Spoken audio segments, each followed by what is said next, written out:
Welcome, everyone. I'm Hania Salah, Director of the Columbia Global Center in Amman. Thank you for joining us for today's webinar on the aftermath of the recent earthquakes in Turkey and Syria, and the journey from relief to reconstruction, with a specific focus on the impact on refugee and displaced populations. Over 15 million people have been impacted, and an estimated 2.2 million people displaced as a result of the two powerful earthquakes that struck southwest Turkey and northern Syria this past February.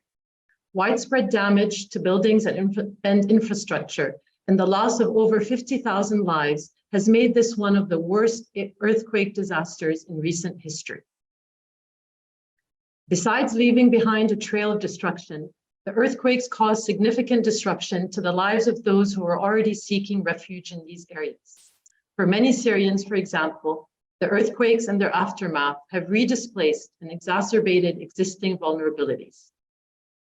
While the images and stories of those affected no longer occupy our screens and front-page news, and calls for supporting immediate rescue and relief efforts have subsided, the arduous and long-term process of reconstruction is underway. Meanwhile, it is imperative to ensure the needs of refugees and internally displaced peoples are addressed. Understanding the short and long-term needs of displaced communities and placing them within the broader geopolitical context is a key starting point for humanitarian actors, donors, advocates, and governments to respond effectively. To help us better understand the interplay between natural disasters, displacement, and the journey towards reconstruction, we have with us a panel of eminent scholars and practitioners with deep insight and firsthand experience in disaster management and refugee support. They will discuss the political complications and operational challenges the humanitarian sphere faces in incorporating and supporting refugees and internally displaced persons throughout the reconstruction process, and in integrating them into long-term development plans. I'm now pleased to introduce Professor Monette Zard, the Alan Rosenfeld Associate Professor of Forced Migration and Health and the Director of the Program on Forced Migration and Health at Columbia University's Mailman School of Public Health, who will acquaint you with our distinguished panelists and will serve as the moderator for this conversation. Professor Zard is an expert on forced migration and human rights, and her career has spanned the fields of policy, advocacy, and philanthropy. She has served as the Global Human Rights Program Officer at the Ford Foundation in New York and as the Research Director at the International Council on Human Rights Policy in Geneva, a think tank focused on applied human rights research. From 2000 to 2003, she was a policy analyst at the Migration Policy Institute in Washington, D.C., and held a visiting research fellowship in law at the Refugee Studies Center at Oxford University.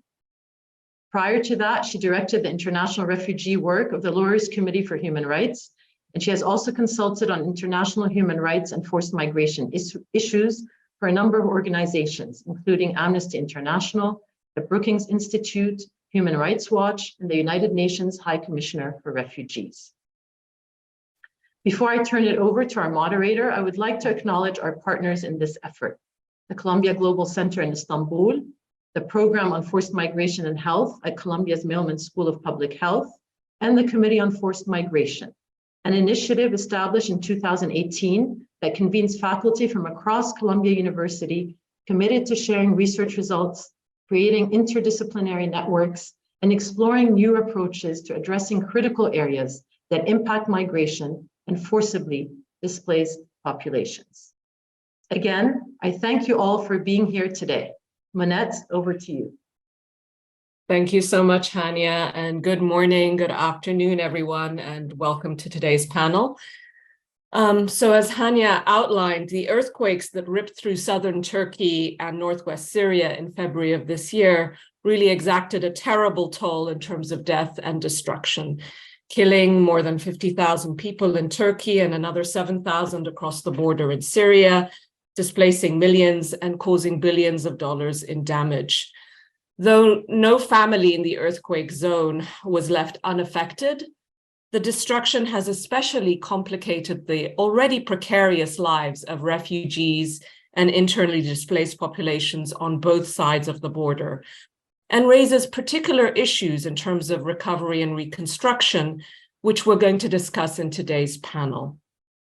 So in Turkey hosts upwards of 3.7 million Syrian refugees, and approximately half of them live in the earthquake-affected zone. A massive effort to recover and rebuild has been marred by concerns that refugees are being shut out of and discriminated against in the recovery and rebuilding process.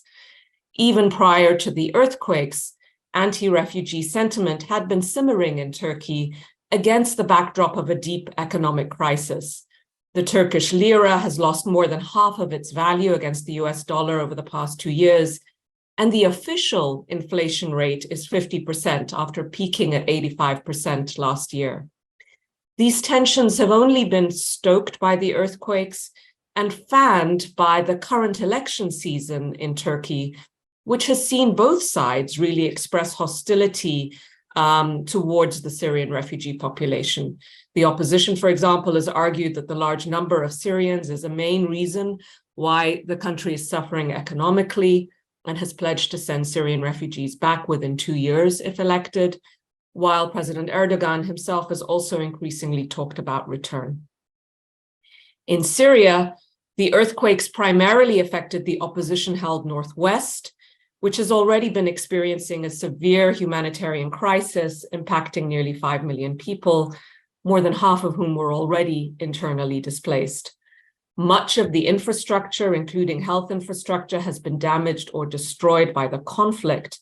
And even prior to the earthquake, the region was heavily reliant on humanitarian assistance.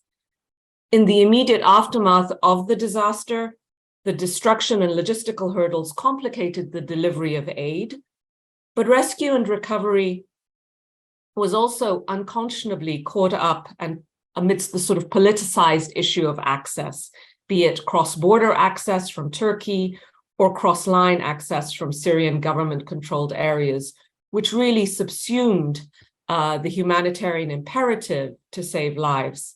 And access continues to pose a challenge for the humanitarian community, and rebuilding is, of course, complicated by the patchwork of non-state actors that are in control in northwest Syria, with international donors reluctant to fund them, while the Assad regime, for its part, seeks to co-opt aid for its own purposes and certainly has no interest in supporting rebuilding in areas under opposition control. So adding to the volatile and dangerous dynamic for refugees and IDPs are, of course, the ongoing and uncertain outcome of the Turkish elections and the inexorable rehabilitation of the Assad regime in the Arab region, which will inevitably fuel discussions around refugee return, albeit highly prematurely. So here to help us unpack this complex and volatile mixture, we have a wonderful set of panelists today. Our first speaker will be Merve Isfahani, who's the Academic Programs Manager at Columbia Global Centers in Istanbul. She received her PhD degree in history from Columbia University. Her dissertation, Building Sovereignty in the Late Ottoman World, Imperial Subjects, Consular Networks, and Documentation of Individual Identities, was really positioned at the disciplinary intersection of history and international law.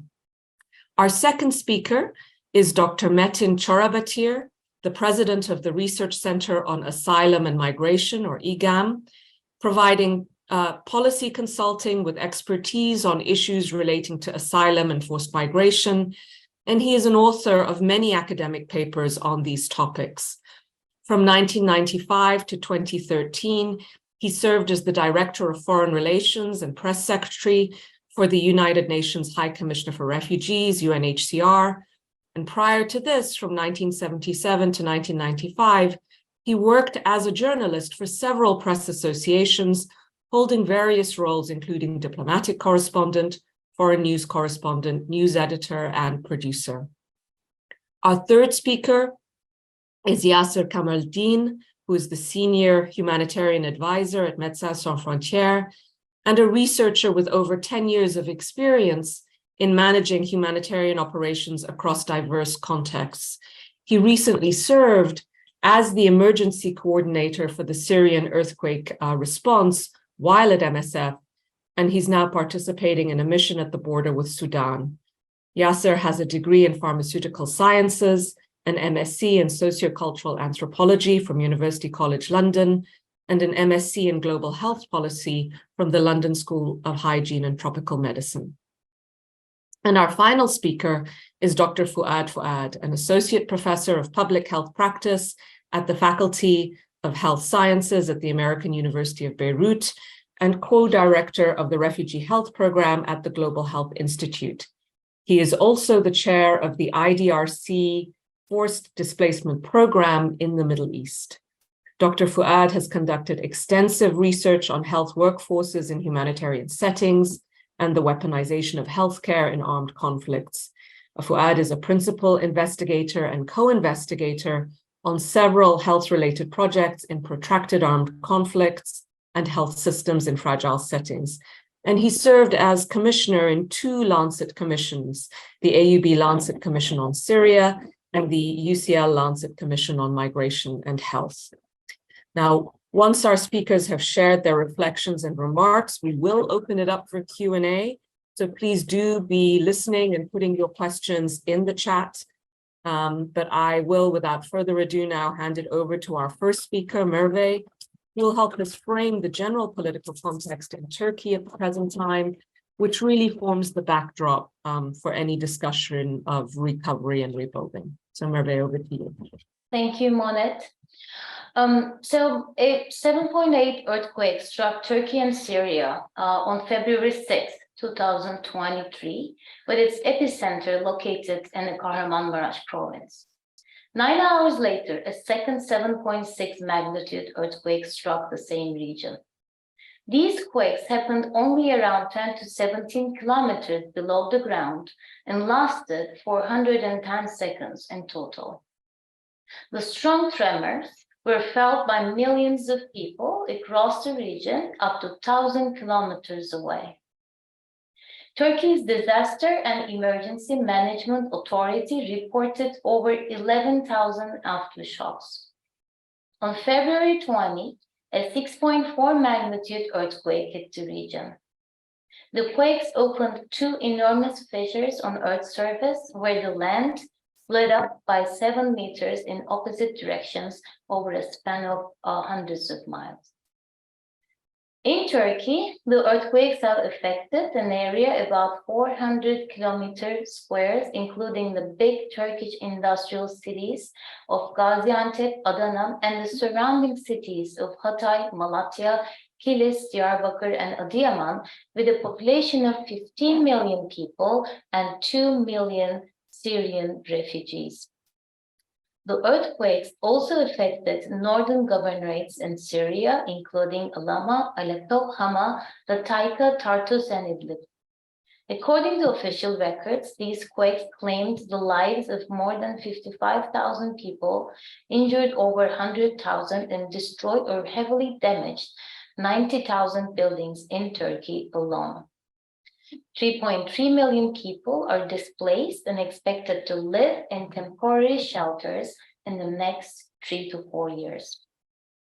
It's estimated that over 20 million people have been affected by this disaster, including 7 million children who have lost their families, homes, and livelihoods. In the immediate aftermath of the earthquake, the Turkish government declared a state of emergency in 11 cities affected and announced a level 4 emergency, leading to a call for international assistance. In Turkey, rescue and relief efforts were made in coordination with AFAD and the Turkish Red Crescent. However, these efforts demonstrated a very limited capacity in disaster management. The lack of coordination between the government agencies, civil society organizations, and local and international rescue teams led to an inefficient response and an increased number of casualties in an already devastating natural disaster on a massive scale. In the aftermath, the Turkish government announced ambitious plans for recovery and reconstruction, including a commitment to rebuild hundreds of thousands of housing units in 1 year. It is estimated that the cost of recovery and reconstruction is equivalent to 9% of the country's GDP. 4 months after this devastating disaster, there is still significant uncertainty regarding for plans for recovery and long-term reconstruction.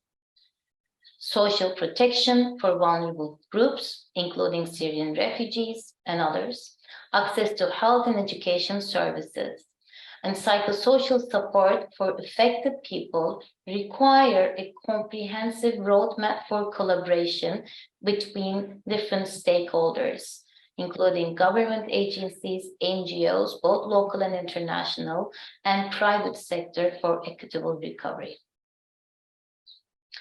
These earthquakes exposed and deepened existing grievances in the region and led to a rise in anti-refugee sentiments in the disaster-hit regions in Turkey.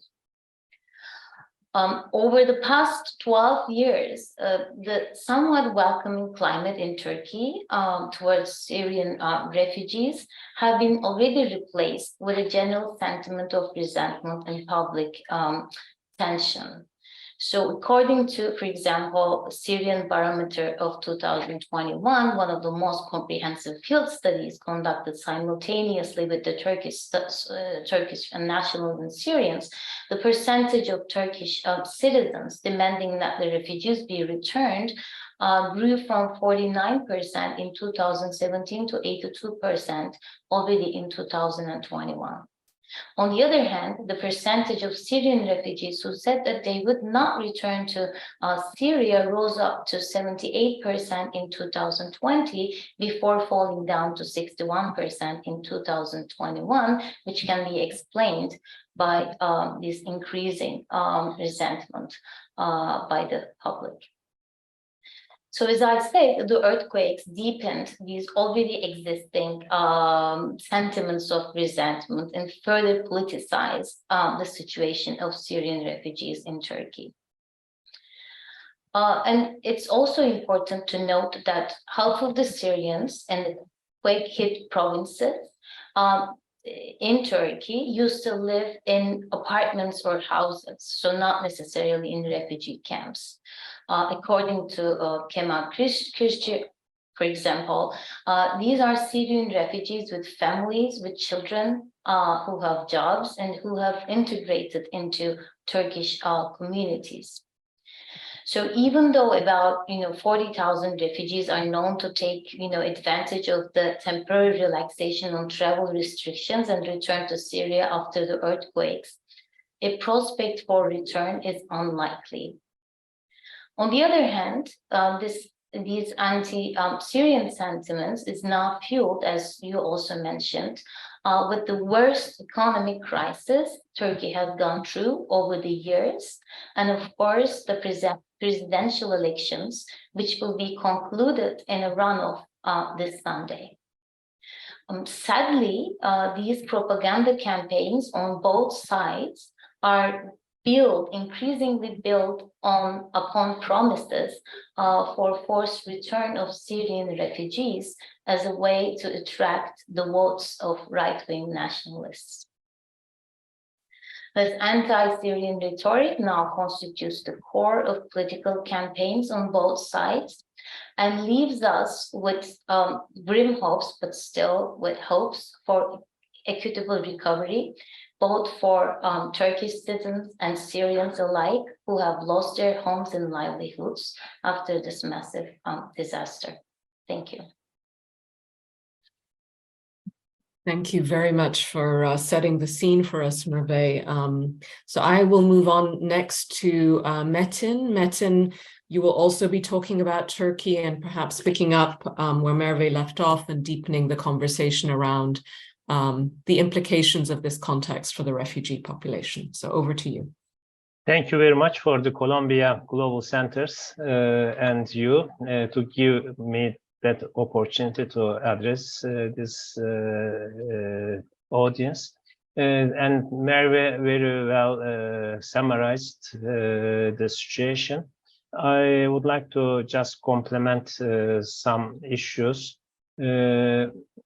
Yes, the number of refugees, as far as the number of refugees in Turkey are concerned, Turkey is #1 country according to UN, UNHCR, 3.7 million Syrian refugees plus a few 100,000 refugees in other countries. The Syrian crisis is now its 12th year, which means it's a prolonged refugee crisis. And if we're still talking about integration, reconstruction, or resilience issues, which means that there's a big gap in the area of integrating these people.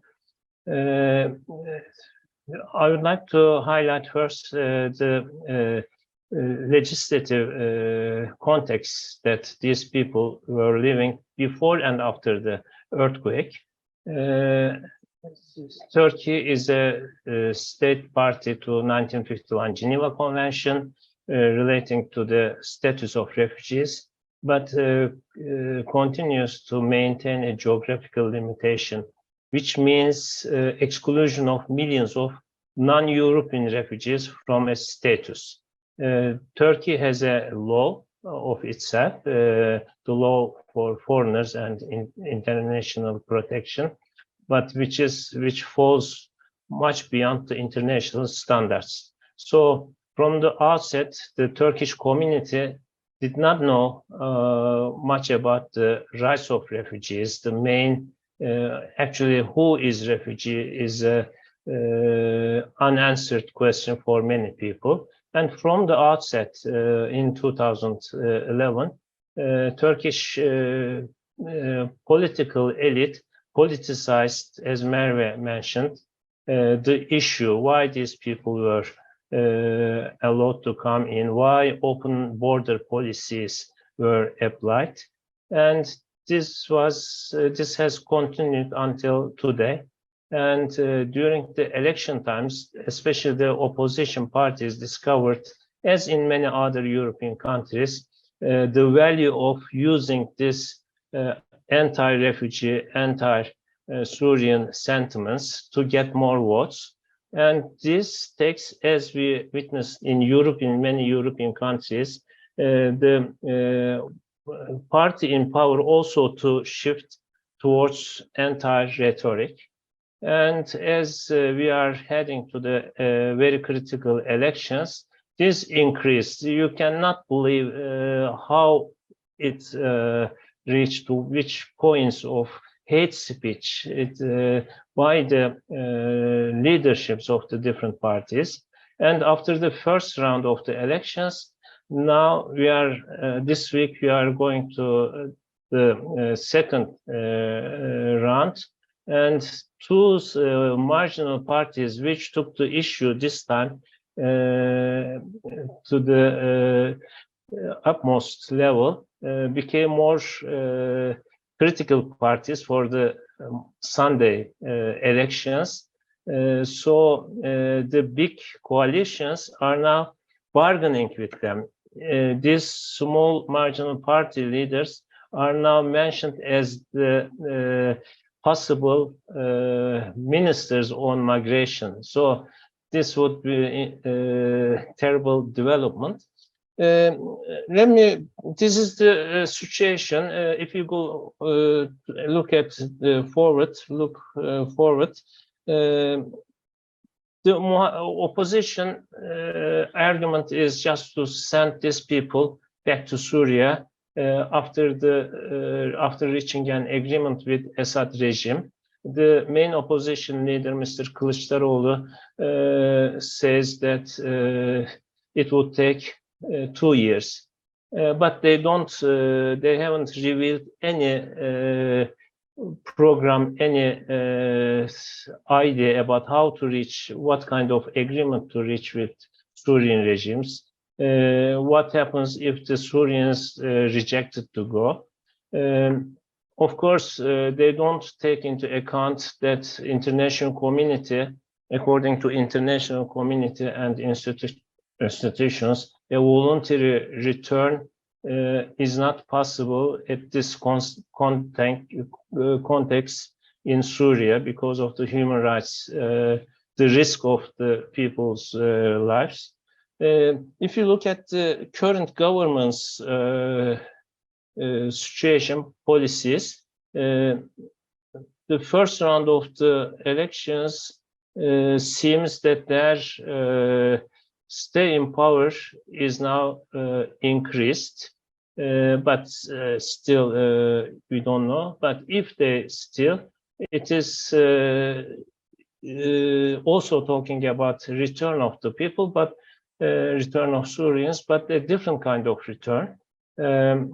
Turkey ad hoc control some parts of the Syria. Turkish military is controlling 3 areas in Syria, and the government is now revealed very recently reach an agreement or secured some funds from Qatar to build 250,000 houses, brick houses in the ad hoc Turkish areas.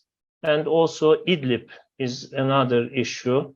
Turkey has already built 250,000 houses.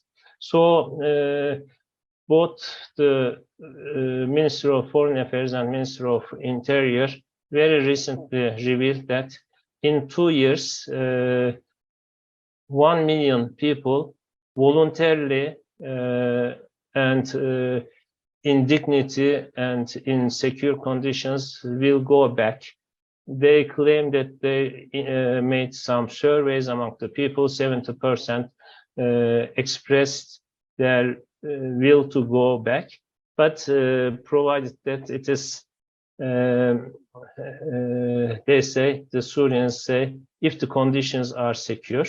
The problem of this formula is that it is the Syrian territory. So the Minister of Interior last night said they will, these houses to be given to the people, the property rights will pass to people after living 7 or 10 years, which means that the government doesn't believe to make an agreement with Syrian regime. Actually, I forgot to mention that recently there had been a rapprochement between the Syrian regime and Turkish government. There was a meeting in Moscow between Syria, Turkey, Iran, and Russia. So, but this is, I think, more related with security issues. There are some common security interests between Syria and Turkey, not very much related with refugees. So the government's position is this to build or to create a safe zone in the border areas and send the people there. Another recommendation maybe is that Turkey never wants to lift the geographical limitation, give a full refugee status to these people. However, start to give Turkish citizenship. It was slowed down just before the elections. Now we hear from our refugee friends that the processes are getting accelerated. Of course, as Merve said, earthquake was very badly damaged in their life conditions, and they are very desperate. Many young people want to go illegally, irregularly to Europe. They are losing all kinds of hopes to live in Turkey. Let me stop here, then in Q&A I can put more ideas. Yes, you've raised a lot of very critical issues, which we will circle back to in the Q&A. Thank you so much, Metin. But we're now going to move across the border, and our next speaker is Yasser to speak a little bit about some of the issues as they presented in northern Syria. Thank you, Monette. Hello, everyone. It's a pleasure to be with you today and to join this very interesting conversation. Today, I will build on what my colleagues have said, and I will focus on the situation in northwest Syria today. I will talk about three different phases of the impact of the earthquake in northwest Syria, and two main challenges that I chose to focus on. As I said, I will focus on northwest Syria, which is the area controlled by the opposition in Idlib, plus the areas controlled by Turkey in North Aleppo. Before I start, I have to say that I managed to visit those areas firsthand. So I saw the impact of the earthquake on the Turkish side, but also on the Syrian side in North Aleppo, in cities like Jandaris, like Afrin, and also in Idlib, and it was catastrophic. It's very important for me to draw the picture before I move on to the technical discussion on the humanitarian situation and challenges. Just to draw the picture. Whole streets were reduced to rubble, whole lives were destroyed over a few minutes. It was really like nothing I've seen in my life. So moving on to the impact of the earthquakes, it's important to put that in context. This crisis happened on top of a protracted emergency. The population in northwest Syria already suffered and has been suffering for the last 12 years or more than 12 years since the beginning of the war. Most of them have been repetitively displaced throughout the course of the war. The healthcare system is already overstretched and fragmented. The living conditions are inadequate. Out of the nearly 5 million people, you have approximately 2 million who are living in displacement camps and who have been repetitively displaced over the last 12 years. On top of that, there is also the fragmentation of power and fragmentation of governance in that area, which complicates any access negotiation, which also complicates any chance of proper organization and coordination of the humanitarian response. So, looking at the impact of the earthquakes and the immediate phase that came after the first earthquakes and during the first aftershocks, the main needs were focused on tending to the wounded and the injured, obviously the search and rescue operations, and dressing of the wounds and conducting the emergency trauma surgeries of those who were rescued from under the rubble. Also, there was a high prevalence of special medical conditions that are related to the earthquake, such as the crush syndrome or the acute renal failure because of the trauma of the rubble and the earthquake. From the first days and moments of the earthquake, there was a dire need for psychological care. MSF teams and other medical actors conducted psychological first aid consultations to those who survived the earthquake. It's important to keep in mind that this earthquake happened overnight. It happened in an area that had already been impacted by airstrikes and different aspects of the armed conflict, so it caused a massive psychological damage. Following that phase and towards the end of the search and rescue operations, a second package of needs emerged. There was an addition of needs for shelter, adequate shelter, heating solutions. The earthquake happened during a very cold period, so heating solutions were needed. Also, the need for food and various humanitarian supplies for the population that had been displaced by the impact of this earthquake. And then after that, a third phase of needs emerged, and it's more or less what continues with us till today as a long-term impact of the earthquake. The healthcare facilities, the infrastructure that was damaged and had already been limited and inadequate before the earthquake needs to be properly rehabilitated. According to the UN, there is a 55 health facility that was damaged because of the earthquake. On top of that, the referrals to Turkey that used to be possible before now had been very, very restricted after the earthquake, because the facilities that were receiving Syrian patients are now themselves damaged in Hatay, in Gaziantep, in Kilis, in areas that are across the border on the Turkish side. On top of that, there is also a need for reconstructive surgeries for tending to the wounds of those who had been treated very quickly in a life-saving way in the first hours after the earthquake. During the hectic moments after the earthquakes, there is a need for reconstructive surgery in big numbers and in big scale to allow for those wounds to heal properly over the longer period. I want to add here as well the dire need for continued mental health support. When I was visiting the areas that were affected, 100% of the healthcare workers that I talked to and the humanitarian aid workers, they told me that they themselves are in need of continued and long-term mental health support so they can show up next day to the work and continue doing their very important job. So this will continue with us for the foreseeable future. And then moving to the challenges that we faced when we were responding to the first phases of the earthquake, I have to say that most of these challenges are pre-existing challenges that were exacerbated and exposed by the big scale of the earthquakes. First, of course, is access, the humanitarian access of people and supplies.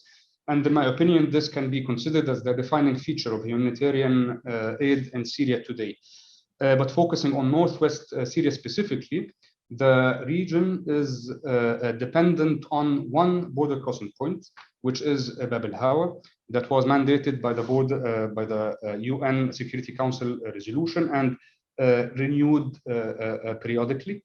The initial response for the earthquake was very, very little and very, very slow. It took 1 full week for the authorization of 2 additional border crossing points by the Syrian government, which were Al-Ra'i and Bab el-Salama. And in the first crucial days of the humanitarian response, MSF and other humanitarian actors depleted all of their stocks of essential medical and humanitarian supplies, especially shelter material, hygiene material, blankets, all of those materials that were needed urgently in the first days of completely depleted. And it's important also to keep in mind that on the Turkish side, the market was strained by the need on the Turkish side. So that also impacted the ability of the actors to bring in the needed supplies. Moving to the second point, it's also connected to access, but it's important to know that the Syrian actors, the Syrian NGOs are left alone to respond to the needs in northwest Syria. It's true that the Syrian NGOs have developed a considerable expertise and capacity from the long years of war and responding to this crisis, but the humanitarian crisis and the scale of the earthquakes was massive, too big for the local NGOs to respond on their own. And the reason why MSF and other humanitarian actors are not able to deploy needed human and material resources as fast and as adequately as possible is because of the access constraints, security and administrative constraints that lead to inadequate access to serve the population in need. So I will end my word here. I just want to emphasize at the end of my word is that there is an important value of practical humanitarian mechanisms, such as the cross-border resolution and the cross-border mechanism that is in place at the moment. And in the absence of viable and practical alternatives, it remains the only way to guarantee the crossing of humanitarian supplies for the well-being and the survival of the population living in that area. So thank you so much, and back to you, Monette. Thank you, Yasser, and I appreciate the call to action at the end there. So we're going to move to our final speaker, Fuad, but I encourage you all to be thinking about any questions you'd like to pose to our panelists, so please do put them in the Q&A box. But Fuad, we're going to turn to you now to sort of take a step back and perhaps think through some of the rebuilding challenges, in the context of this broader regional dynamic we've started to hear about. So over to you, Fuad. Well, thank you very much, Monette. You hear me well? Very well. So thank you very much, and thank you for Columbia Global Center for inviting me to this wonderful panel. So I would like here in my time that I will use to raise more questions than answers. So so forgive me for this. And also I try to use what Yasser put it as sort of a great, setting the scene, to a bit expand that to elaborate more some ideas. One is that this earthquake is a tragic example about disaster shocks that could happen on the top of overlapping crises. And it was clear, it's a very scholar one, to teach one day about this sort of, what, sort of an acute shock add to the chronic shocks, to say it that way. And also to as an example about also responding to such a sort of an acute shock, on the top of other disasters, and how this response could also go the same, unfortunately, model, which is, start high and then quickly, slow down to, after now only 3 months or so, we barely can hear about what happened now. What are the update of the situation in northern Syria and southern Turkey? Second is about the context itself. So the earthquake happened in northern Syria, and it's a sort of, this is a land of what's called it now limited statehood area. So where there's sort of non-state model, non-state actor.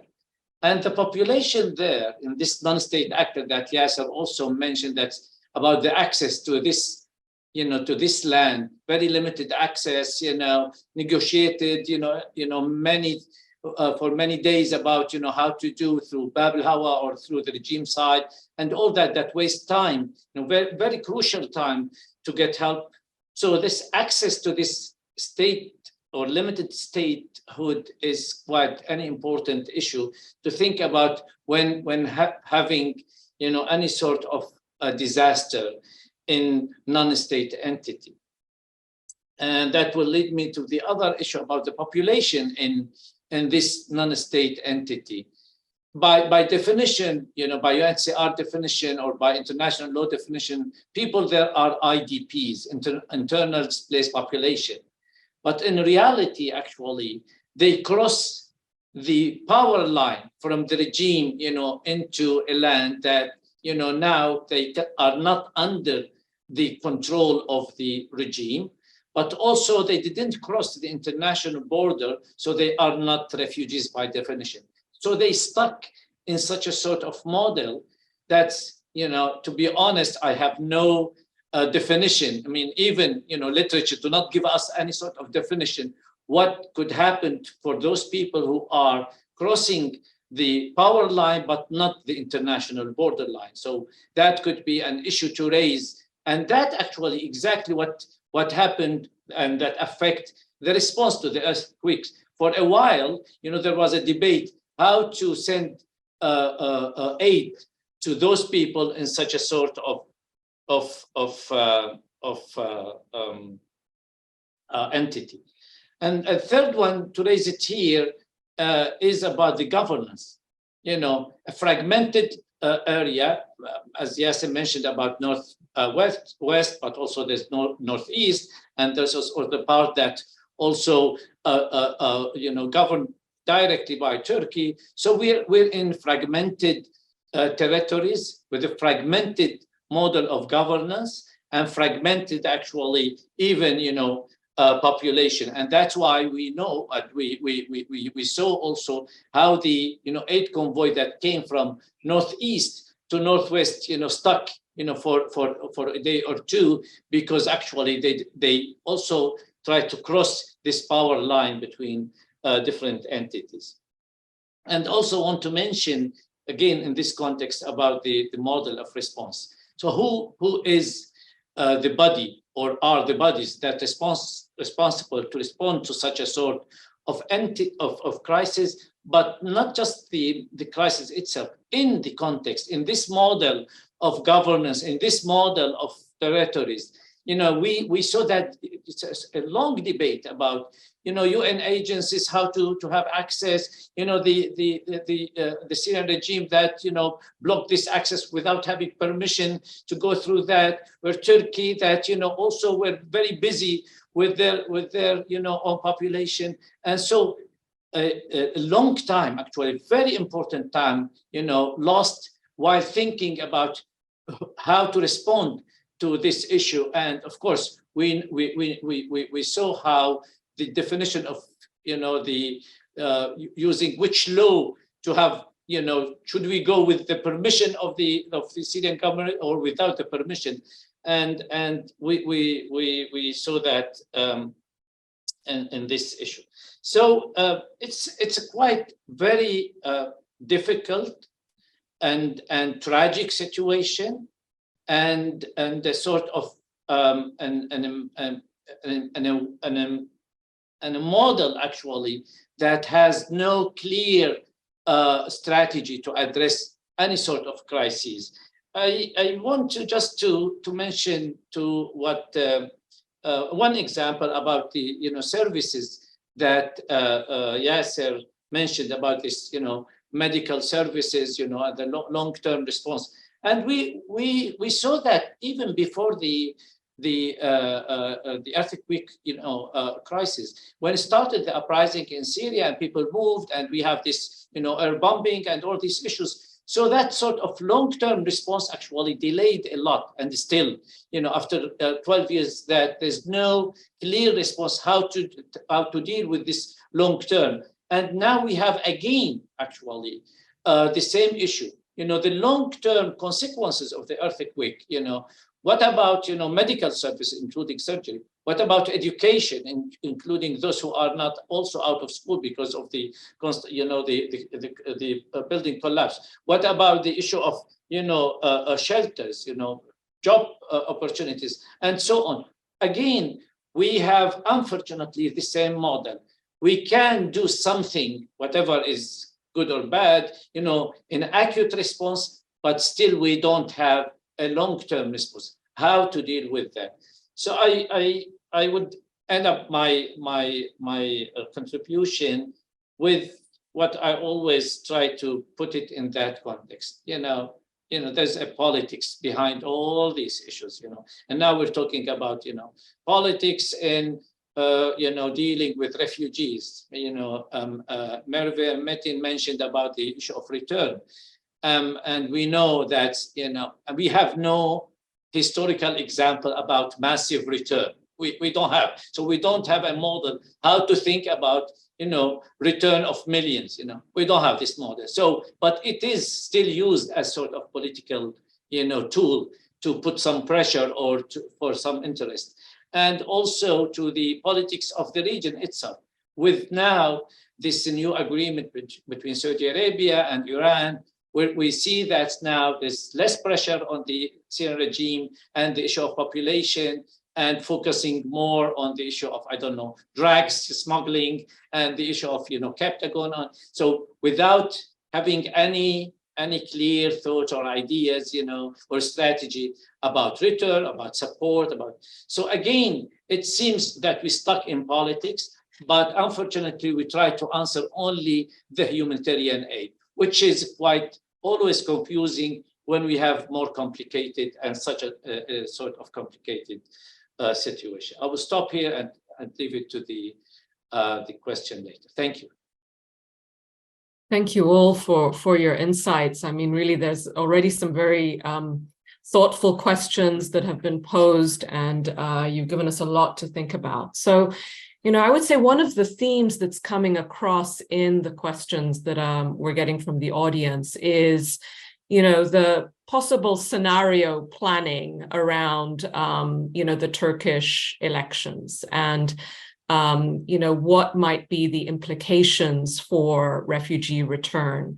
So perhaps for both Merve and Metin, could I begin by asking both of you to think through when some clarity is inserted in the Turkish political context in a week or so, what do you see as being some of the implications for refugees in Turkey when it comes particularly to return or to remaining?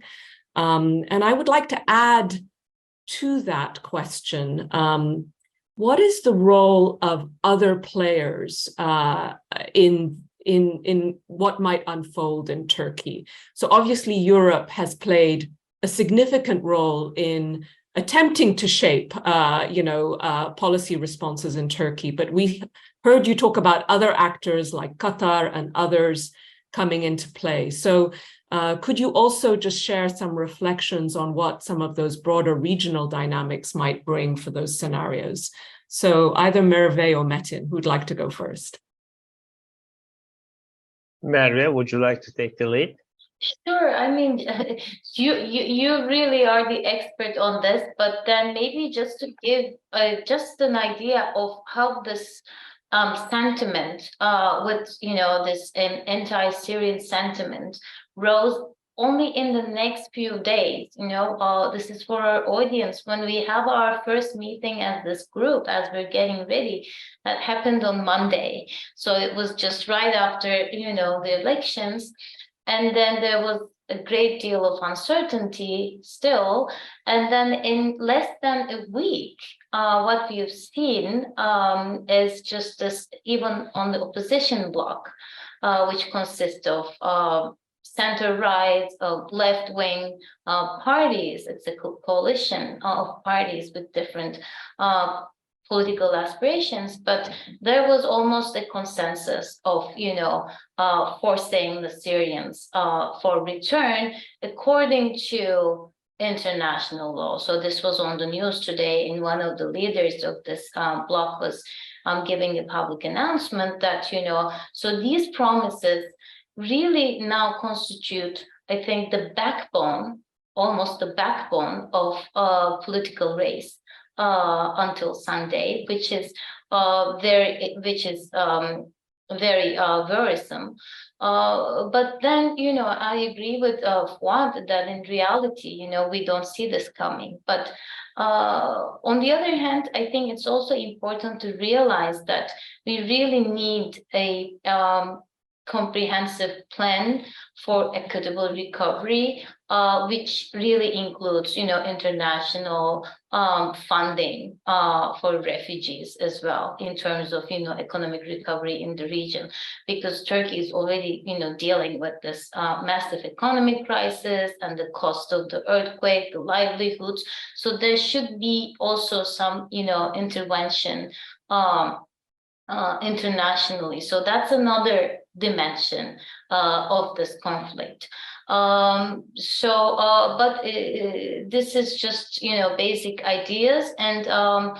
And in the long run, I hope that, because what we've seen, as I mentioned, most of these refugees, Metin, please weigh in because you really know the numbers, but it's really even hard to get the right numbers, the data on how many refugees even took advantage of this temporary relaxation of the travel ban and went back to, Syria, for example. We don't know the numbers. It's about 40,000, but we don't know the numbers. We don't know the numbers of, how many container camps will be out there for how long and for whom.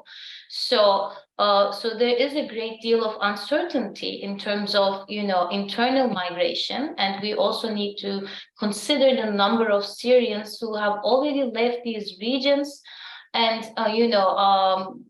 also went to other cities, other big cities on the western part of the country.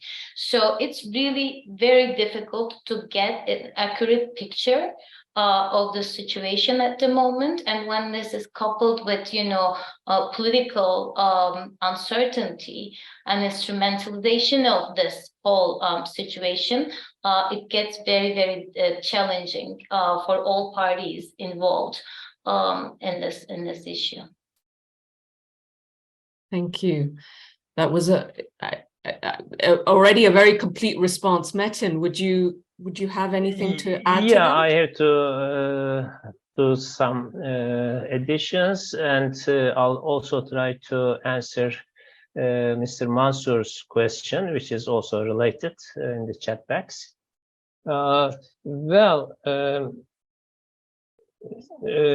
First of all, Turkey, whichever group of party groups get the power on Monday, they are bound to international law.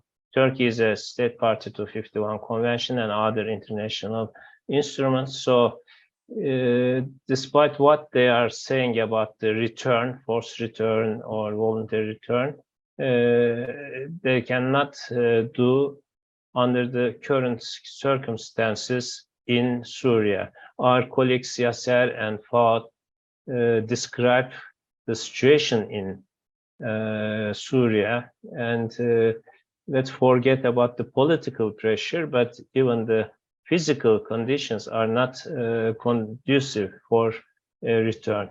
And so scenario one, if the opposition comes to power on Monday, as I said before, there's no plan for them. They are just using the rhetoric of return. And also they use agreement with Assad, then we'll send in 2 years period refugees back to Syria controlled areas. But Syrian government, current government, in its relations with the Turkish government, put its conditions for any receiving the refugees who are in Turkey back to its own country.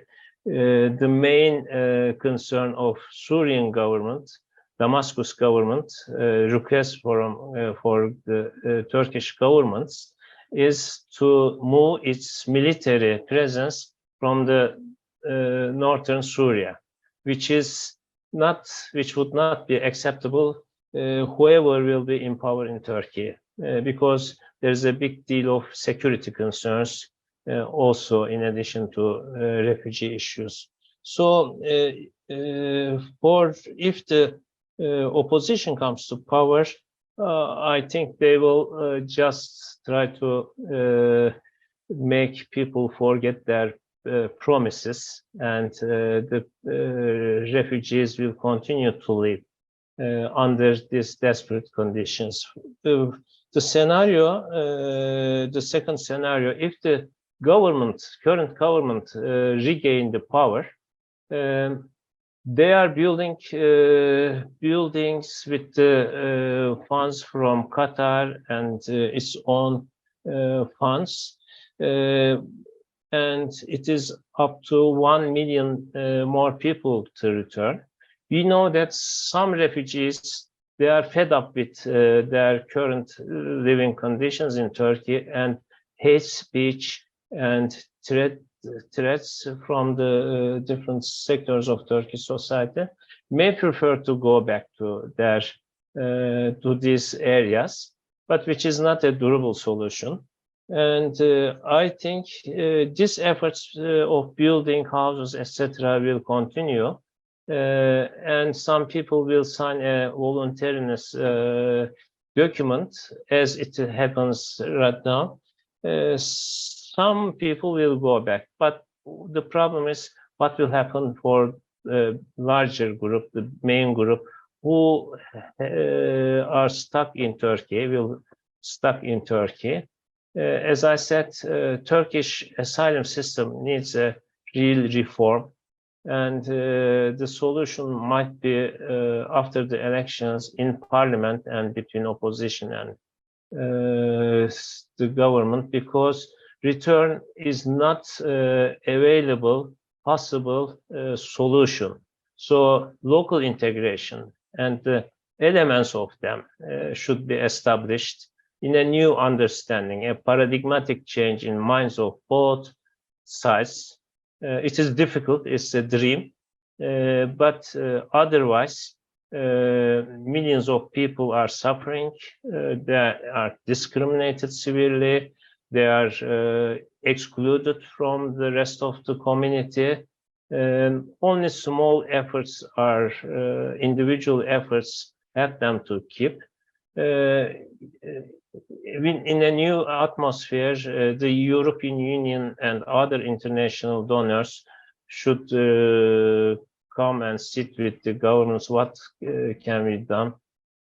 For example, after Brexit, the UK government is preparing for the next year huge amounts of direct help for refugees in Turkey. So some international solidarity and responsibility sharing should be emphasized. And in response, the governments, whoever be in the power in Turkey, should think of changing the current legislative legal framework. Otherwise, the same sufferings will continue, which would present a risk for Turkish community, a larger risk for refugees. Thank you. Thank you. Thank you so much. Fuad, I see your hand went up. I do have a couple of questions for you and Yasser, but is this on this point? Yes, exactly. I actually, this is very important point made by Metin about these scenarios. I will start with what he and about the having with this, issue of the difficulties of return, or the absence of conditions of return, or the absence of historical model of return, and keep the pressure about the rhetoric, that could increase, and that's what happened now, unfortunately, in Lebanon. So that would increase the hate speech more and bring more actually suffering on the refugees themselves, but exactly what Metin mentioned also on the host communities, because creating that tension could lead to a lot of difficulties in bringing together. And that actually is the risk of increasing, or using the refugee as a sort of card in politics. And also, I want to end up with the same recommendation that without having a global share responsibility, that would be difficult. This is now a must. Otherwise, we will go with this, high dose of hate speech. We will go to more violence and more suffering. Over. Yeah, thank you. Very sobering reflections. Yasser, I'm going to pick up on a question that was in the Q&A, which was specifically about whether you felt that normalization, the move towards normalization of relations, particularly on the Arab states with the Assad regime, could open up space for the renewal of the cross-border resolution and hopefully open up access. You talked in your closing remarks about the need for a refocus on this issue of humanitarian access. So that question in particular, but other thoughts you wanted to share on how to reinvigorate a conversation about at least opening up the space for humanitarian assistance to reach the Northwest in particular. Yeah. Well, the problem is that for now, there is this very practical and very essential lifeline to preserve, which is the cross-border resolution. Now, it has been voted on periodically once every year, and then for one time once every 6 months. And Russia, which is one of the closest allies of the government in Syria, has the capacity to veto the renewal of this resolution. Now, I don't want to go too far in the analysis of the international relations analysis of this. The problem is that on the ground, there is a very practical problem, which Metin referred to it. It's the security situation and the fragmentation of power on the ground. There have been attempts to send aid from Damascus. A few years ago, there was a successful WFP convoy, but they were very limited and sporadic attempts.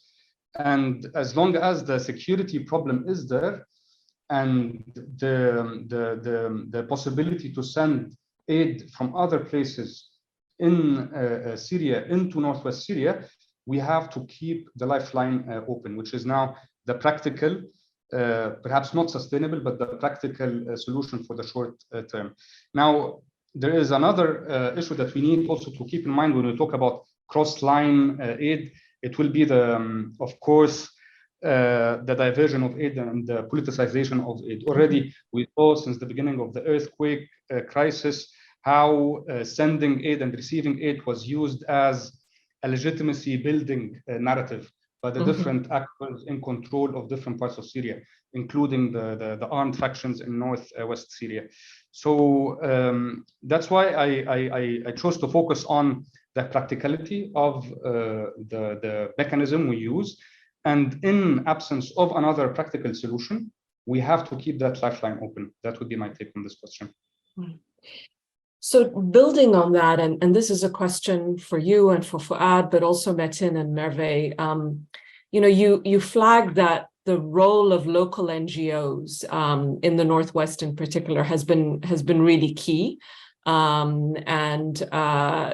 they are the front line, for better or worse, in terms of this response. And I wondered if you could share any reflections on how to better support them in this very fraught context. How to amplify their ability to respond, not just during what is still in many ways recovery, but this rebuilding process, given these political dynamics. So that, perhaps you and Fuad can reflect a little bit on, I'll reserve my next question and come back to that. Yeah, Yasser. Okay, I can go first quickly to answer this question. So already, as I mentioned, the Syrian NGOs have developed, a very inspiring and exceptional capacities over the last 10 years. Now you see really professional aid work, professional accountability, reporting on the use of different resources.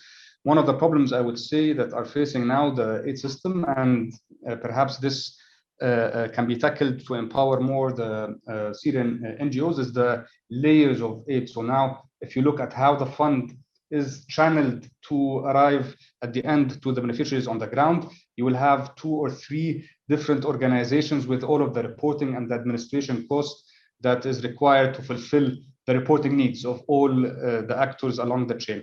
So one of the things would be to work as much as possible to reduce the layers and to empower directly more the Syrian NGOs on the ground. And to be very honest, there will still be some massive scale crisis, hopefully less, but looking at the situation in Syria, it's already very stretched. That requires international support side by side with the local NGO action on the ground. And for today, this is not possible. There is disproportionate dependence on the local actors. They are simply left alone to deal with the crisis. Well, if I can add to what Yasser actually mentioned, and I'm sure that he is much more informed about the situation inside than me, but I'm trying to bring the examples, from other settings also in this context. First, yes, there's a huge need to support these NGOs because now it's the only model to provide services for people, and that's why we need to be sure that the channels are open, the money flows smoothly and so on. But unfortunately, again, that shouldn't be the long-term model because this is not sustainable. And again, as Yasser mentioned, the issue of money, the issue of competing over resources, the issue of bureaucracy sometimes, the issue of access. So there's a lot of problem of having this model of responding on a long term, unless one day this model could get like a different form. We don't have a sort of a certain approach that this model could be sustainable.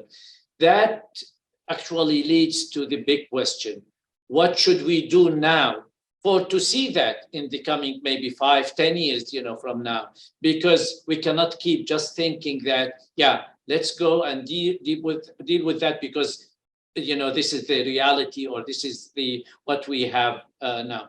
And that's my main concern about keep focusing on this NGOs model rather than this, a sustainable state model, hopefully for the future. Thank you. So I'm conscious of time and we're rapidly coming up against our window, but I did want to perhaps close out with a final question to all of you.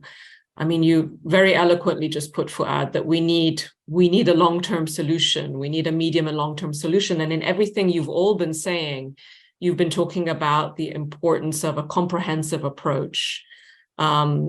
Having said that, there are many competing demands, unfortunately, in the international community at the moment, just within the humanitarian sector. What can we do to sustain and redirect global attention to this issue, both from a humanitarian perspective, but also from a long-term political and rebuilding perspective? In the chat, there's some reflection on private sector and a specific question about the role of the private sector.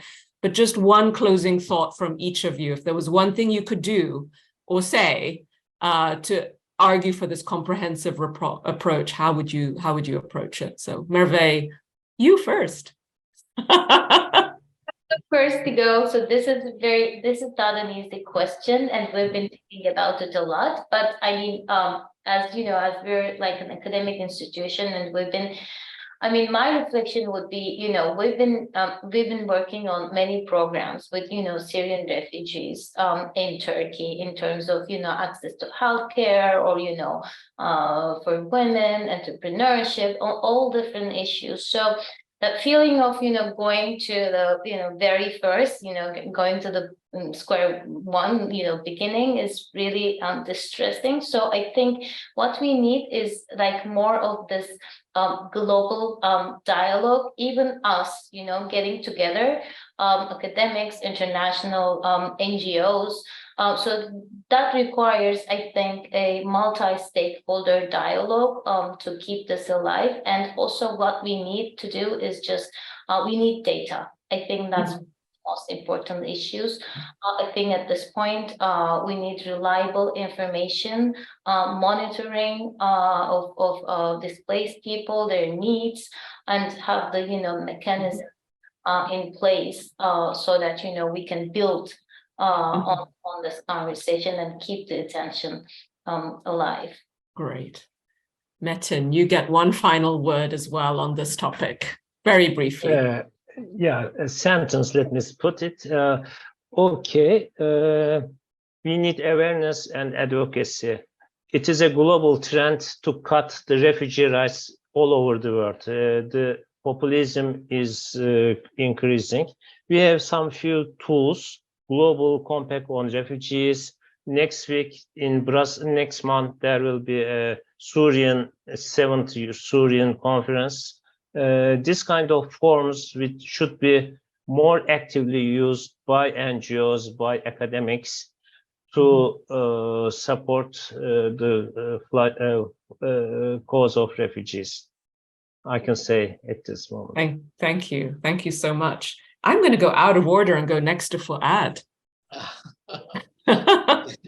Yeah, I mean, it's difficult to think about solution, but I think we reach the global, we reach also this tipping point. And now it's time to think globally and to put also Syria crisis in this global sphere. And back to Mervin and Metin, I joined their voices about having a huge need now to global dialogue and putting in that issue of war, conflict, climate change, all that issues that affect the entire globe. Without having that, I think we will stuck in the middle. Thank you. Thanks for Fuad. Yasser, you get the last word on this. Thank you for that. So I would say that this earthquake, as it shook the buildings and the ground, it also exposed a lot of forgotten crises and issues, specifically talking on the Syrian side. Northwest Syria, it's a failure of governance. You have a fragmentation, a clear fragmentation of power that made it almost impossible to respond to the crisis adequately. I think this patchwork of governance and NGO activities, I agree with what Wyatt mentioned, is not sustainable and cannot be reliable on the long term. So in the next period, I believe that we have to focus on, side by side, maintaining the lifeline for the population that is living there at the moment without dropping the ball on the sustainable political solution that would reach a sustainable end to this problem. So that would be my 2 cents on the session. Back to you, Manat. Thank you all. Thank you for bringing your wealth of expertise and wisdom to this conversation. I can tell in everything you've all been saying how passionately you all feel about this issue, and it gives me hope for a way forward when we see such commitment in terms of the response. So we'll take everything you've shared and redouble our own efforts. And thank you all. Thank you to the global centers. Thank you to the Committee on Forced Migration. And I'm sure this will be the first of a number of dialogues to come. So thank you all. Thank you very much. Thank you. Thank you.